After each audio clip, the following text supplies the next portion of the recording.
The crystalline war chamber of the Nexari High Command buzzed with electromagnetic chatter as Admiral Kethmore materialized at the central podium. His four arms gestured dismissively at the holographic display showing a small blue-green world in the galaxy's outer rim. Earth, he announced to the assembled War Council, his mandibles clicking with what passed for laughter among his species. Population, 8 billion primitives. Technology level, barely space-capable. Military assessment, negligible threat. The other commanders, a collection of the galaxy's most feared species, nodded in agreement. Commander Veltharian of the ESO. Hegemony Crusade Fleet leaned forward, her cybernetic implants glowing with anticipation. My lord, surely we're overestimating their capabilities by even discussing strategy. These humans have been confined to their single world for millennia. Precisely. Admiral Kethmore's voice resonated through the chamber's acoustic amplifiers. While we've conquered 17 star systems, they've been... what? Fighting among themselves with crude projectile weapons and chemical explosives. But in the shadows of the War Council, one figure remained silent. General Crixvel had seen the preliminary intelligence reports that his superiors had dismissed as sensor errors or exaggerated testimonies from fleeing merchant vessels.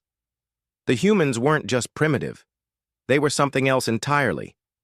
Admiral, Crixvel's gravelly voice cut through the dismissive chatter. I recommend caution. The species designation files indicate what? Kethmore's four eyes focused on the scarred general. That they've survived on a death world? Half the galaxy's species have done the same. That they're aggressive? So are we. Crixvel's mandibles twitched, a sign of deep unease among his kind. No, sir. The files indicate they're the only species in recorded galactic history to survive and thrive through multiple extinction-level events. Not just survive, emerge stronger. The room fell silent. Commander Veltharian's optical sensors whirred as she processed this information. Impossible. No species could survive repeated planetary catastrophes without technological intervention. Yet they did. Crixvel continued, his voice growing darker. Ice ages that lasted millennia. Volcanic. Eruptions that blocked their sun for decades. Asteroid impacts that would have sterilized most worlds. And through it all, they adapted, evolved, and kept fighting. Admiral Kethmore waved a dismissive appendage. Ancient history. Irrelevant to modern warfare. Is it? Crixvel activated, his personal datapad projecting a series of intercepted human communications. 3 days ago, we captured transmissions from their military academies. They don't just study warfare, Admiral. They study it obsessively. Every conflict, every strategy, every failure and victory from their entire history is cataloged, analyzed, and taught to their young. The holographic display shifted, showing human military installations. They've been at war continuously for over 5,000 years. Not just territorial disputes, total warfare, genocidal campaigns, industrial scale, slaughter. And they've perfected it into an art form. Admiral Kethmore's confidence began to waver. Even so, numbers matter. We have a fleet of numbers. Crixvel's voice carried a tone of dark amusement. Admiral, do you know what humans call peace?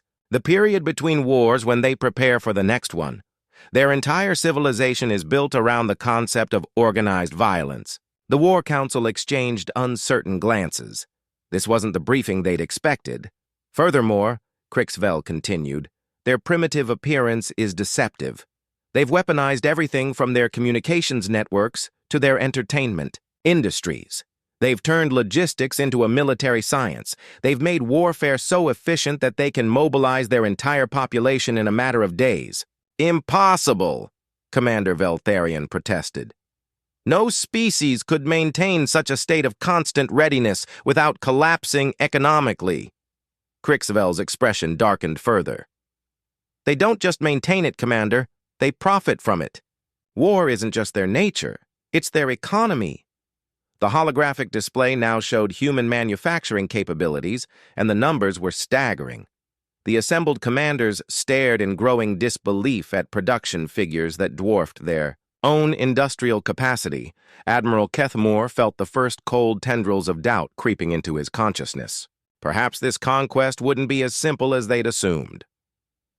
3 weeks after the War Council, the Nexari First Contact Flotilla dropped out of hyperspace at the edge of Earth's solar system. Admiral Kethmore commanded the operation from his flagship Void Render, confident that a show of overwhelming force would bring the humans to heel without bloodshed. "Standard First Contact Protocol," he ordered his communications officer. "Demand their immediate surrender. Offer them the privilege of joining the Nexari hegemony as a tributary species." The message was transmitted across all human communication, frequencies in the 17 most common galactic languages.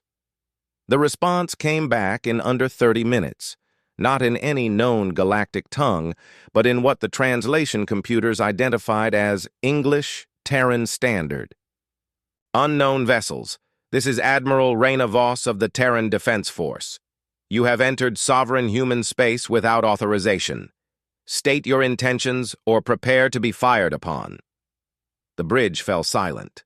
Commander Veltharian's optical day sensors flickered in disbelief. "They're threatening us?" Admiral Kethmore's mandibles clicked in what might have been amusement or concern. "Primitive bravado. They don't understand what they're facing." He gestured to his communications officer. "Respond with our standard compliance demands. Make it clear what happens to species that resist." The second transmission was longer, more detailed, outlining the Nexari hegemony's vast military superiority and the consequences of defiance. It included holographic evidence of conquered worlds and the fates of their populations. The human response came back even faster. "Nexari hegemony vessels, this is your final warning. Withdraw from Terran space immediately or face the consequences. We do not yield. We do not surrender. We do not negotiate with invaders." General Crixvel, monitoring from his command ship, felt his worst fears beginning to manifest. "Admiral, recommend we withdraw and reassess. Their response indicates..." "It indicates nothing but ignorant pride," Kethmore snapped. "Deploy the subjugation fleet. Show them what real power looks like." The Nexari fleet advanced in perfect formation, 300 ships of varying classes, from nimble interceptors to massive dreadnoughts. Their sensor arrays painted space, with active scans, cataloging every piece of debris, every asteroid, every electromagnetic signature in the system. What they found was nothing. "Sensor sweep complete," reported the tactical officer. "No defensive installations detected, no orbital platforms, no fleet assets beyond primitive space stations." Admiral Kethmore felt vindicated. "As expected, begin orbital positioning for planetary bombardment. We'll destroy a few of their cities to demonstrate our seriousness." But as the fleet moved deeper into the system, strange readings began appearing on their sensors. Space itself seemed to shimmer in certain areas, and their gravitational detectors registered impossible fluctuations. "Sir," the sensor technician's voice carried a note of confusion, "I'm reading massive energy signatures, but I can't get a lock on their source. It's as if they're everywhere and nowhere." That's when space erupted around them. What the Nexari had taken for empty void suddenly blazed with weapons fire from impossible angles. Human ships, if they could be called ships, seemed to materialize from nothing. Their stealth capabilities so advanced they'd been invisible until the moment they opened fire. But these weren't the crude vessels the Nexari had expected. These were sleek, predatory things that moved with impossible grace and struck with devastating precision. Their weapons weren't the brute force energy projectors common to galactic warfare, but something far more insidious, kinetic impactors that punched through shields like they weren't there, followed by what appeared to be swarms of self-guided munitions, evasive maneuvers. Admiral Kethmore bellowed, but his flagship was already taking hits. "Return fire! All batteries!" The Nexari responded with overwhelming firepower, their weapons systems designed to reduce planets to ash. But the human ships were already gone, vanished back into the void, only to reappear somewhere else entirely. "How are they moving like that?" Commander Veltharian demanded from her ship. "Our sensors show them accelerating at impossible rates. No organic crew could survive those G-forces." General Crixvel's voice crackled over the communication channel, heavy with grim understanding. "Because they're not just fighting us with their bodies, Commander. They're fighting us with their minds extended through their machines. They've turned warfare into a symbiosis between organic intelligence and mechanical precision." As if to emphasize his point, another wave of human ships emerged from stealth, their attack patterns too complex and coordinated for any organic crew to manage in real time. These weren't just ships. They were extensions of human consciousness itself, multiplying their tactical capabilities exponentially. The Nexari First Contact Flotilla found itself fighting not just an enemy, but an entirely new form of warfare, one they were utterly unprepared for. Within 6 hours of first engagement, the Nexari First Contact Flotilla had lost 47 ships, not destroyed, lost. The human forces had demonstrated an unsettling preference for disabling rather than destroying, using precisely targeted strikes that left enemy vessels powerless but intact. Admiral Keth Moore stared at his tactical display in growing horror. The humans weren't fighting like any species in recorded galactic history. They weren't trying to win a battle. They were trying to capture an entire fleet. "Damage report," he demanded. "Propulsion offline, shields at 12%, weapons systems compromised," his tactical officer reported. "Sir, they're not targeting our critical systems randomly. They know exactly where to hit us." General Crixvel's scarred face appeared on the communication screen, his expression grim with understanding. "Admiral, request permission to assume tactical command. I've been analyzing their attack patterns." "Granted," Kethmore replied without hesitation. His own strategies had proven useless against these humans. Crixvel's voice carried across the fleet channels. "All units, this is General Crixvel. What we're facing isn't just superior technology, it's superior intelligence gathering. They know our ship designs better than we do." As if to prove his point, a new wave of human vessels emerged from the asteroid belt. But these ships were different, smaller, more agile, and they moved with a predatory grace that spoke of deep familiarity with Nexari vessel capabilities. "Impossible," Commander Veltharian breathed. "Those ships are exploiting weaknesses in our armor plating that even our own engineers don't know about." "Because they've been studying us," Crixvel replied grimly. "How long have humans been monitoring galactic communications? How long have they been analyzing our ship designs, our tactics, our psychological profiles?" The answer came in the form of a transmission from the lead human vessel, not a demand for surrender, but something far more unsettling. "Nexari Admiral Kethmore, this is Fleet Commander Voss. We've been monitoring your species' military communications for the past 47 years.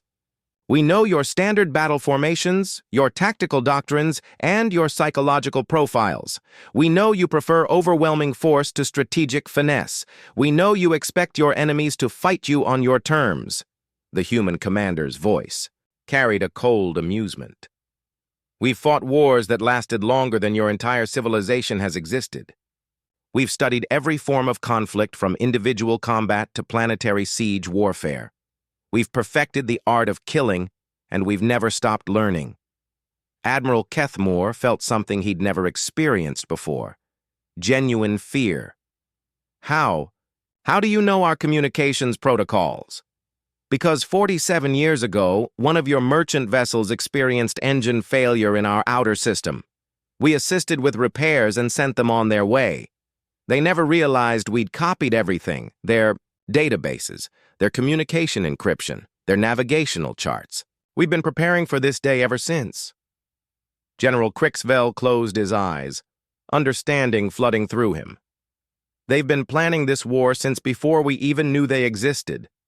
The human fleet began to close in, not in the chaotic swarm attacks they'd been using, but in a precise, coordinated maneuver that spoke of careful planning and perfect execution. Their ships moved like a single organism, each vessel's position calculated to maximize collective firepower while minimizing exposure to return fire. "You came here expecting to fight primitives," Fleet Commander Voss continued. "Instead, you're fighting a species that has turned warfare into a science. We don't just fight wars. We study them, analyze them, and perfect them. Every defeat teaches us. Every victory shows us new possibilities." The tactical display showed human ships beginning to surround the Nexari fleet in a complex, three-dimensional formation. It wasn't just an encirclement. It was a masterpiece of military geometry, designed to eliminate any possible escape route while maintaining perfect fields of fire. "Sir," the tactical officer whispered, "their formation, it's based on a battle strategy from the Kethmore Military Academy. They're using our own tactics against us, but perfected beyond our capabilities." Admiral Kethmore realized with dawning horror that the humans hadn't just studied their ship designs and communications. They'd studied their military doctrine, their educational systems, their entire strategic philosophy. They knew not just how the Nexari fought, but how they thought. "The question now," Fleet Commander Voss's voice carried across the void, "is whether you're intelligent enough to learn from this experience or whether you're just another species that will have to be taught the hard way." As human boarding pods began launching toward the disabled Nexari vessels, Admiral Kethmore understood that this wasn't just a defeat. It was a comprehensive demonstration of human superiority in every aspect of warfare. The Nexari had come to conquer primitives. Instead, they'd encountered masters of war itself. The holding cells aboard the human flagship Indomitable were nothing like what Admiral Kethmore had expected. Clean, well-lit, and surprisingly spacious, they seemed designed more for observation than punishment. He and his senior officers had been separated from their crews, but treated with what could almost be called professional courtesy. Fleet Commander Reyna Voss entered the central holding area, flanked by two human guards, whose equipment seemed to blend seamlessly with their movements. She was smaller than most galactic species, but there was something in her posture and expression that commanded immediate attention. "Admiral Kethmore," she said, her voice carrying the same calm authority that had dominated their communications. "I trust your accommodations are adequate?" Kethmore's 4 eyes fixed on her with a mixture of rage and confusion. "You dare treat prisoners of war as if this were some diplomatic exchange?" "Because that's exactly what this is," Voss replied, activating a holographic display between them. "You see, Admiral, you've made a fundamental error in understanding human nature. We're not conquerors like you. We're survivors." General Krixvel, observing from an adjacent cell, felt his worst fears being confirmed. The humans weren't behaving like any military force he'd encountered. They were behaving like something far more dangerous: teachers. "Your fleet represented the largest military force the Nexari hegemony has ever deployed for a first contact scenario," Voss continued. 300 ships, 60,000 personnel, enough firepower to sterilize a planet. Yet you're all sitting here alive and unharmed. Do you understand why? Commander Veltharian's optical sensors whirred as she processed this information. "You want something from us?" "Incorrect," Voss replied. "We want something from the species that sent you. We want them to understand what they're truly facing." The holographic display shifted, showing detailed analyses of every ship in the captured Nexari fleet. Not just external scans, but internal schematics that revealed design philosophies, manufacturing techniques, and technological capabilities. "In the 6 hours since we disabled your fleet, we've learned more about Nexari technology than your own engineers know," Voss explained with clinical precision. "Your armor plating has a 17% weakness along crystalline fracture lines. Your energy shields operate on frequencies that our weapons can exploit. Your faster-than-light drives require a 14-second charging cycle that leaves you vulnerable. Admiral Kethmore stared at the display in growing horror. Impossible. Those are classified specifications. We're classified, Voss corrected. Now they're part of our permanent military database, along with psychological profiles of your command structure, tactical preferences, and decision-making patterns. She gestured, and the display showed a three-dimensional recreation of the entire battle from multiple perspectives. But this wasn't just a recording, it was an analysis that broke down every tactical decision, every formation change, every communication protocol used by the Nexari forces. We've identified 43 distinct tactical patterns in your fleet's behavior, Voss continued. 27 communication protocols, 16 command hierarchies, and 8 different ship classes with their respective operational capabilities. All of this information is now available to every human military unit in our defense network. General, Crixwell felt a chill that had nothing to do with the temperature of his cell. You're not just capturing ships, you're capturing knowledge. Finally, someone understands, Voss replied, turning to acknowledge the scarred general. General Crixwell, according to our intelligence analysis, you attempted to warn your superiors about human capabilities. Your concerns were dismissed. They were, Crixwell admitted. Because your species thinks in terms of individual battles, individual conquests. You see war as a series of separate conflicts, Voss explained. Humans see war as a continuous learning process. Every enemy we face teaches us something new. Every battle makes us more dangerous to the next opponent. The display shifted again, showing human military installations across Earth and throughout the solar system. The scope was staggering. Not just defensive positions, but research facilities, manufacturing centers, and training complexes that spoke of a civilization entirely dedicated to the perfection of warfare. We've been at war for 5,000 years, Voss continued. Not continuously, but consistently. We've fought with swords and shields, with projectile weapons and chemical explosives, with nuclear weapons and orbital platforms. We've perfected every form of combat, from individual dueling to planetary siege warfare. Admiral Kethmore felt the weight of realization settling over him. You're not just defending your world. You're preparing to attack ours. Incorrect again, Voss replied. We're preparing to defend ourselves from whatever comes next. Your hegemony isn't the first galactic power to discover humanity, Admiral, nor will it be the last. She activated a final display. Communication records showing contact attempts from 17 different galactic civilizations over the past century. All had been monitoring, probing, or attempting to establish contact with Earth. We know about the hegemony, the syndicate worlds, the machine consciousness, and 14 other galactic powers, Voss explained calmly. We've been monitoring all of your communications, studying all of your technologies, and preparing for the day when one of you would finally make a move. The terrible truth began to dawn on the captured Nexari officers. Humanity hadn't just defeated their fleet. They'd been expecting it. Fleet Commander Voss led the captured Nexari officers through the corridors of the Indomitable, their restraints more symbolic than functional. The ship's interior revealed a level of technological integration that defied their understanding of human capabilities. This vessel, Admiral Kethmore observed reluctantly, it's not just a warship, it's something else entirely. It's a node, Voss replied, pausing before a transparent wall that revealed the ship's command center. Inside, dozens of humans worked, seamlessly with holographic displays and neural interfaces that seemed to respond to thought itself. Every human military vessel is connected to our global defense network. What one ship learns, all ships know instantly. General Crixwell studied the command center with growing unease.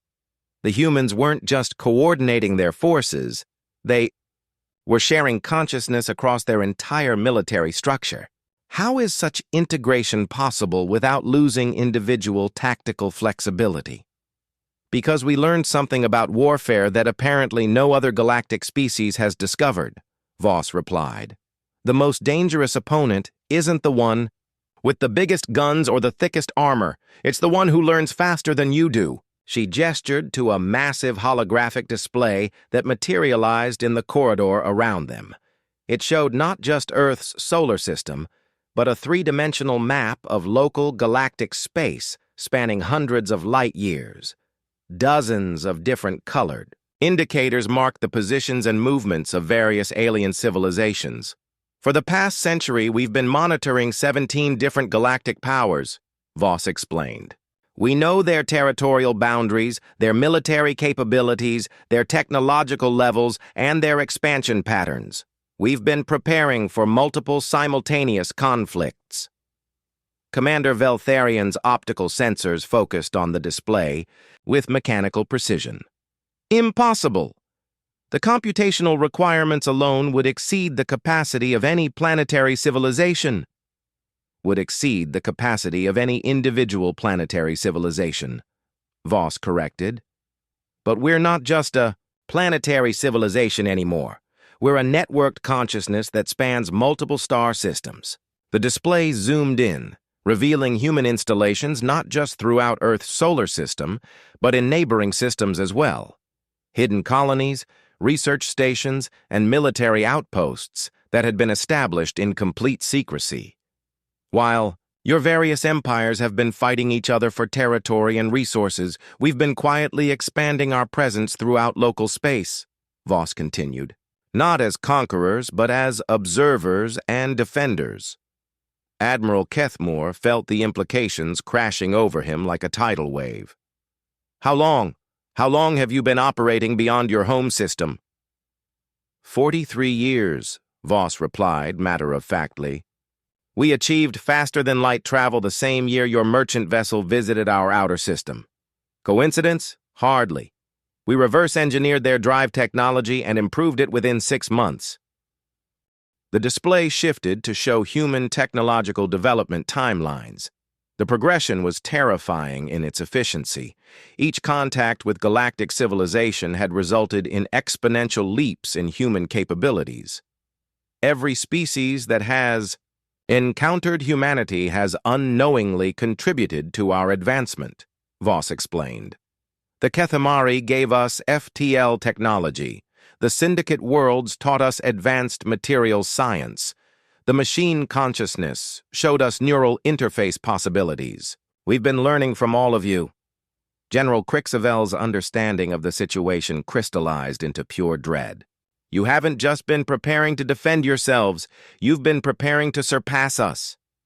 To survive, Voss corrected firmly. Humans have learned that in a galaxy full of predators, the only safety lies in being the most dangerous predator of all. She led them to an observation deck where they could see Earth in the distance. But what they saw wasn't the primitive world they'd expected to find. The planet was surrounded by a complex network of orbital installations, defense platforms, and industrial facilities that spoke of a civilization that had turned warfare into a science. Every human born in the past 50 years has been educated in galactic affairs, Voss continued. We teach our children about alien psychology, military, tactics, and technological capabilities from primary school onward. We've created a civilization where every citizen is a potential soldier and every soldier is a potential strategist. The captured officers stared at Earth with growing comprehension. This wasn't just a world, it was a fortress. And its inhabitants weren't just defenders. They were warriors who had been preparing for galactic warfare since before most of their enemies knew they existed. The question now, Voss said, turning to face her prisoners, is what message you want to carry back to your respective governments. Because make no mistake, you will be returning home. We want them to know exactly what they're dealing with. Admiral Kethmore met her gaze with all 4 of his eyes. And what exactly are they dealing with? Voss smiled, and for the first time her expression carried something that might have been pity. A species that has turned survival into an art form, warfare into a science, and learning into a weapon. A species that doesn't just fight wars, we evolve through them. The terrible truth hung in the space between human and alien. Humanity hadn't just survived their test of strength. They had used it to become stronger. The emergency session of the Galactic Defense Consortium convened in the neutral space station of Kepler 442b, its crystalline chambers filled with representatives from 23 different species. Admiral Kethmore stood at the central podium, his four arms gesturing weakly at the holographic evidence floating before the assembled delegates. "The intelligence we've gathered," he began, his voice carrying none of its former confidence, "requires an immediate reassessment of human threat levels. They are not the primitive species we believed them to be." Empress Zilandra of the Hegemony Crusade Fleet leaned forward in her biomechanical throne, her serpentine form coiling with agitation. "Admiral, you return to us with tales of defeat, at the hands of a species that hasn't even achieved galactic recognition. Explain this." "Embarrassment." "Your Imperial Majesty," Kethmore replied carefully. "It wasn't an embarrassment. It was a demonstration. The humans weren't fighting to destroy us. They were teaching us what they're capable of." General Crixavel, his scarred form bearing new wounds from the human encounter, activated his personal display projector. "Distinguished delegates, we must understand that everything we know about warfare has been rendered obsolete by human innovation." The holographic display showed detailed schematics of human military technology, not the crude weapons they'd expected, but sophisticated systems that integrated organic intelligence with mechanical precision in ways that defied conventional understanding. "Their ships don't just carry weapons," Crixavel continued. "They are weapons. Every vessel in their fleet is connected to a central intelligence network that allows them to coordinate attacks with mathematical precision while adapting to enemy tactics in real time." Chancellor Vector of the Syndicate Worlds, his crystalline form refracting the chamber's light into prismatic patterns, spoke with barely contained skepticism. "General, you're describing capabilities that would require computational resources exceeding anything we've achieved. How could a single-world species develop such technology?" "Because they're not a single-world species anymore," Commander Veltharion interjected, her cybernetic implants still processing the data they'd gathered. "Our sensors detected human installations in at least 12 star systems. They've been expanding in complete secrecy for decades." The chamber erupted in alarmed discussions. The idea that a previously unknown species had been establishing a galactic presence without detection challenged every assumption about intelligence gathering and territorial surveillance. Admiral Kethmore continued his briefing, his voice growing darker with each revelation. "Their technological advancement isn't just rapid, it's targeted. They've been monitoring our communications, studying our ship designs, and analyzing our military doctrines for the better part of a century." "Impossible," declared War Master Theknol of the Machine Consciousness, his mechanical voice grinding with digital static. "Our encryption protocols are mathematically unbreakable." "We're unbreakable," Crixavel corrected grimly. "The humans didn't break them. They copied them from our own ships during innocent repair encounters. They've been learning from us every time we've made contact." The display shifted to show human psychological profiles of every major galactic leader, including detailed analyses of their decision-making patterns, military preferences, and psychological weaknesses. The accuracy was disturbing in its precision. "They know us better than we know ourselves," Kethmore admitted. "Every tactical decision we made during our encounter was predicted and countered before we made it.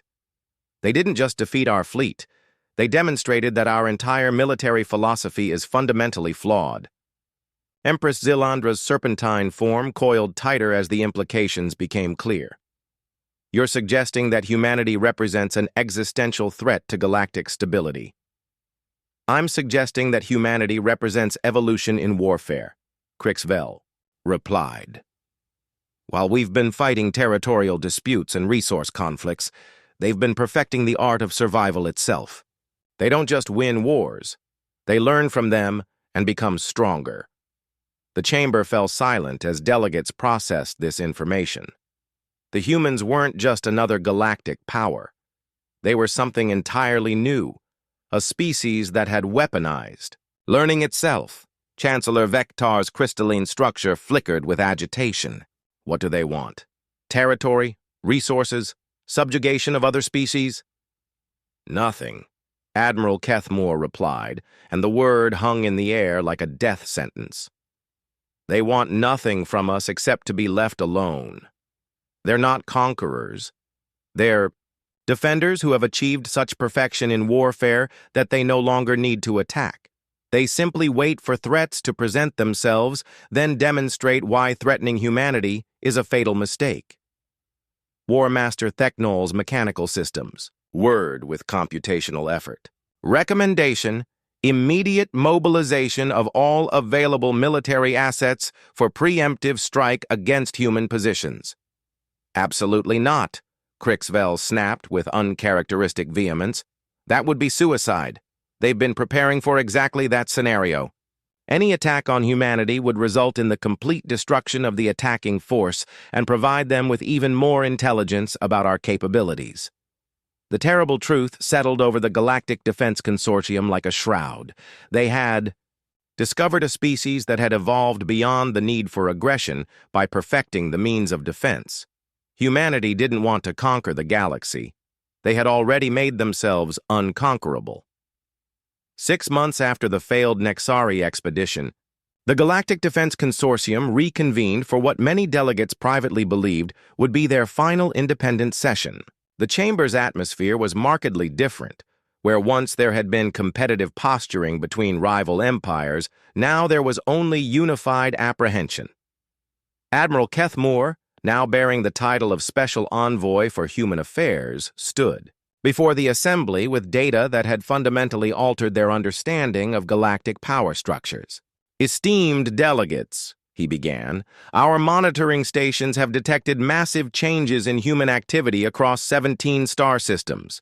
They're not expanding their territory, they're fortifying it." General Crixvel activated the central display, showing a three-dimensional map of local galactic space.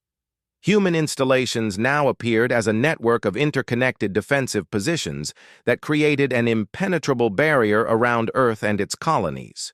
In 6 months, they've constructed defensive installations that surpass our most advanced military technology, Crixvel reported. Not through superior firepower, but through superior intelligence integration. Every platform, every weapon system, every sensor array operates as part of a single coordinated defense network. Empress Zil-Andra's serpentine form had lost much of its previous aggressive posture. Have they made any territorial demands? Any attempts at expansion beyond their current borders? None, Kethmore replied.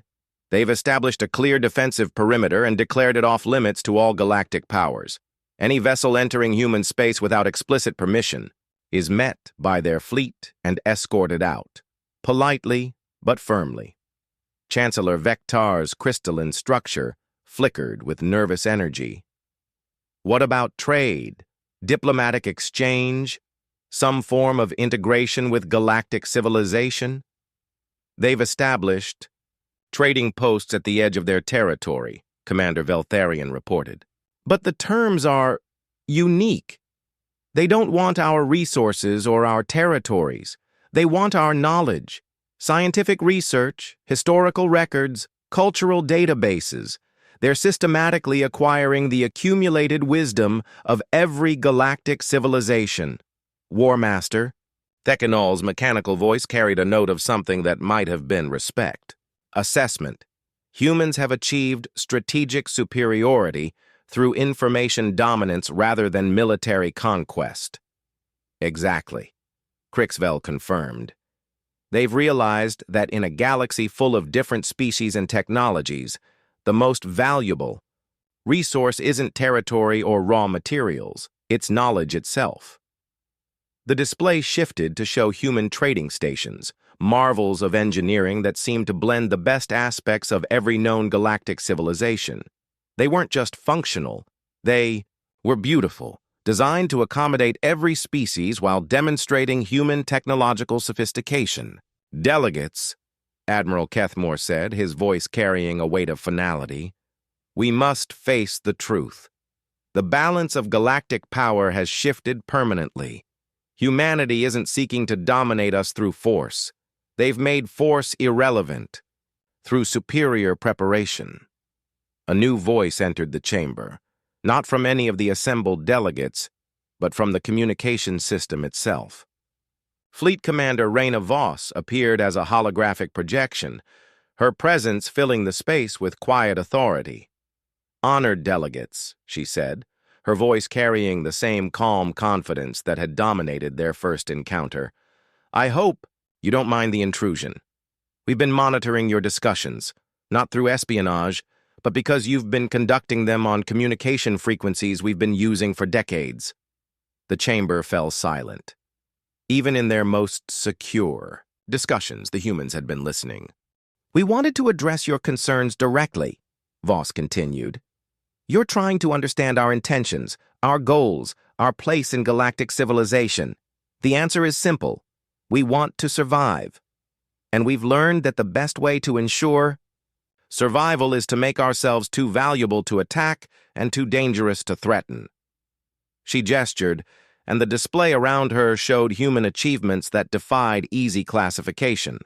Not just military technology, but advances in medicine, engineering, agriculture, and science that could benefit every species in the galaxy.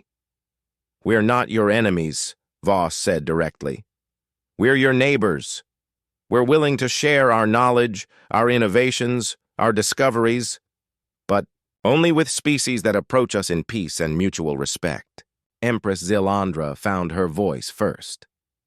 And if we choose conflict instead of cooperation? Voss's expression didn't change, but something in her posture suggested infinite patience backed by absolute certainty. Then you'll discover why we've spent 5,000 years perfecting the art of war. But I hope it won't come to that. The galaxy is large enough for all of us, if we're wise enough to recognize mutual benefit over mutual destruction. The holographic projection flickered slightly as Voss prepared to conclude her address. We're extending an invitation to all galactic civilizations. Send your scientists, your philosophers, your artists. Learn from us as we learn from you. But understand this. Humanity's age of vulnerability is over.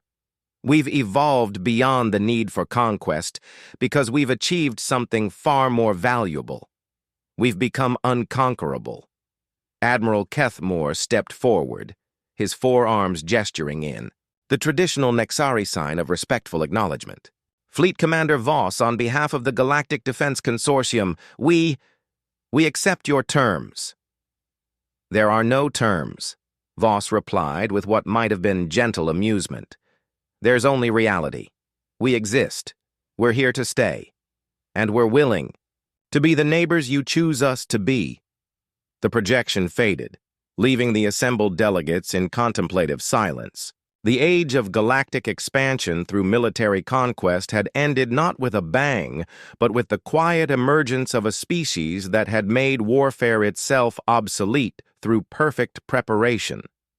General Crixvel looked around the chamber at the representatives of 23 different civilizations that had spent millennia fighting each other for dominance. Perhaps, he said quietly, it's time we learned something from the humans about the art of survival. Chancellor Vectar's crystalline form pulsed with what might have been agreement. A species that turns every conflict into a learning opportunity, every defeat into wisdom, every victory into preparation for the next challenge. They haven't just mastered warfare, they've transcended it. As the delegates began to file out of the chamber, each returning to their respective governments with news that would reshape galactic politics forever, Admiral Kethmore remained behind. He stared at the tactical displays still showing human defensive positions, not as threats now, but as monuments to a species that had achieved the ultimate military victory, making war unnecessary through absolute preparedness. In the depths of space, human vessels continued their quiet patrols, their sensors reaching across the galaxy not in search of conquest, but in eternal vigilance. They had learned the final lesson of warfare. The greatest victory is the battle you never have to fight because your enemies understand they cannot win. Humanity had not conquered the galaxy. They had simply made themselves unconquerable, and, in doing so, had forced the galaxy to evolve beyond the endless cycle of conflict that had defined it for millennia.